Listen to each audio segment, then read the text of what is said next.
Hey, what's up? This is Ricardo at Parts People, and in this video, we'll outline the steps for completing a part replacement on your Dell PC.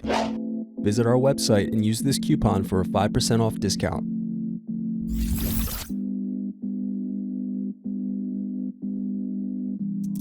First, slide latch over and remove battery.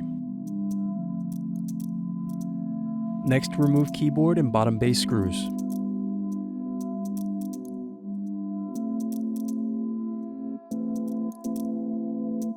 Using a small pointed object, press through the keyboard screw hole to loosen the keyboard. Then turn over and unplug keyboard. Next, remove screws under keyboard. Then turn over laptop and remove bottom base.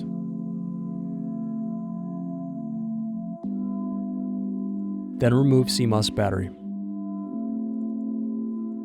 Thanks for watching. Don't forget to like and subscribe if you enjoyed this video. And if you need more, check out this playlist to watch other tutorials for your laptop. You can also click here to find parts for your laptop at partspeople.com.